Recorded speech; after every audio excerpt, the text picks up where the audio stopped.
Welcome to the video overview for the suicide awareness packets. Before we begin, we want to make sure to mention that this presentation will focus on a sensitive topic. We want to make sure to provide you with the materials to assist this difficult discussion, but also understand that this can be tough for some, and that is okay. If you need to hit pause and take a couple of deep breaths or a break, that is okay as well.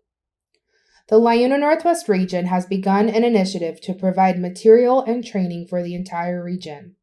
We understand this is only a brief overview and want to make sure to note there are additional resources available should you need them. The purpose of this video and these packets are to begin the conversation about suicide awareness and prevention and to provide resources. Throughout this video, we will discuss the importance of these packets, the contents inside the packets, and some key points to remember. Please note all of the information included within the packets and throughout this video are from credible and respected professionals in the industry. Construction is one of the industries with the highest rates of suicide amongst its workforce, both in the United States and Canada.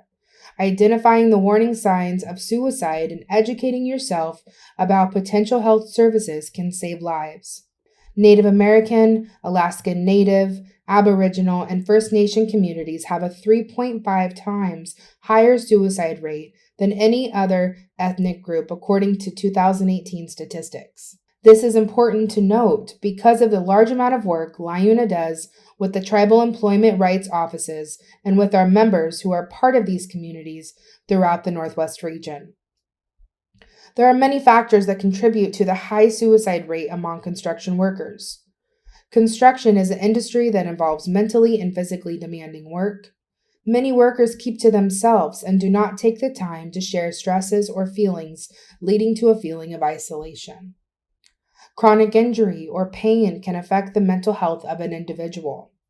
Some workers may turn to opioids to reduce the pain from a chronic injury. Opioid abuse is linked to a 75% increased likelihood of a suicide attempt. Higher rates of drug and alcohol use, including prescription opioid use. Also time away from families, lack of paid sick leave, lack of paid vacation leave.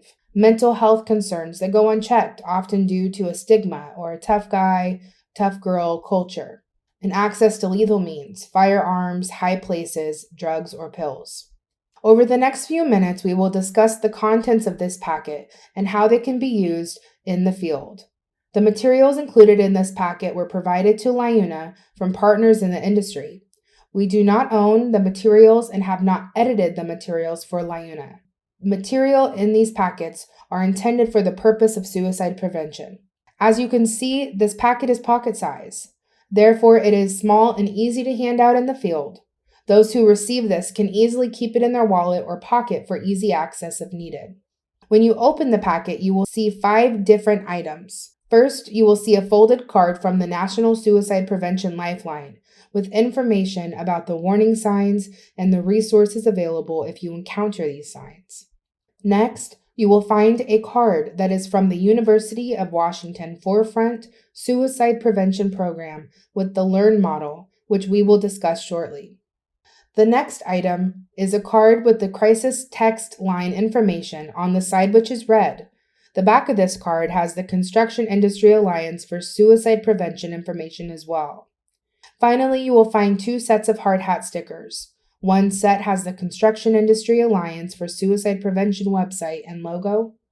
The other set has the hotline and text line numbers to contact from Safe Build Alliance. Now that we have given an overview of what is in the packet, let's dig a little deeper into the contents. First, we will look at the green and white folded card. This card discusses some of the most common warning signs someone who is considering suicide might display. Warning signs and clues present in many forms.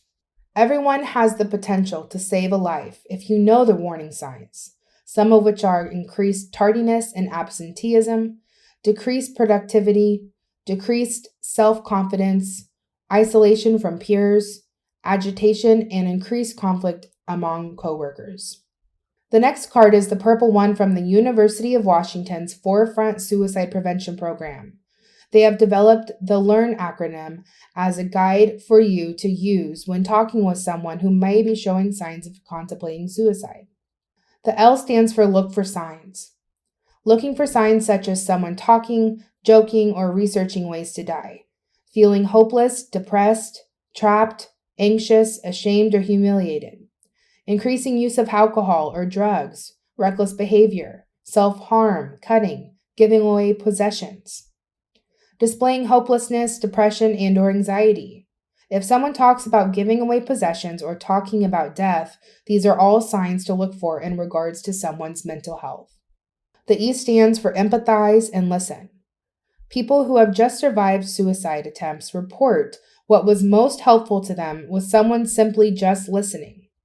Listen with compassion, remain calm, avoid judgment, and validate their feelings. Don't offer quick fixes or tell them everything will be okay. Refrain from showing anger, panic, or asking why type questions. Let them know you care about them. Do not use phrases like, I know how you feel, but rather, you seem to be going through a tough time right now. What's going on? Or, this must be hard for you. The A stands for ask directly about suicide. It is important to remember that asking about suicide won't put the idea in someone's mind. Instead, it shows you care. Asking offers them a chance to share their pain. Ask in a way that invites an honest response. Use any signs you've noticed as part of the ask and be direct. Use the word suicide and be prepared to hear a yes. A way to ask this might be, sometimes when people feel hopeless, they are thinking about suicide. Are you thinking about suicide? The R stands for remove the danger. If they say yes, ask them, do you have a plan? Do you have access to those means? Putting time and distance between a person at risk for suicide and lethal means can save lives. Remove or limit access to firearms, medications, belts, ropes, knives, alcohol, and chemicals. Report concerning posts on social media. And the N stands for next steps. The last step in the LEARN model is next level of care. Ideally, together with the person at risk, call the National Suicide Prevention Lifeline. If the person will not agree to stay safe, do not leave them alone and call 911.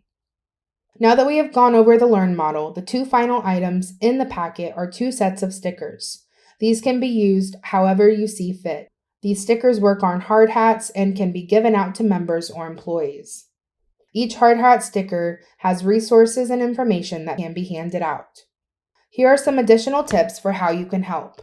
Open up the lines of communication. Take the time to speak with coworkers about the things that are taking place in and outside of work. If you see someone exhibiting the warning signs of suicide, take the time to speak with them or discuss it with your supervisor.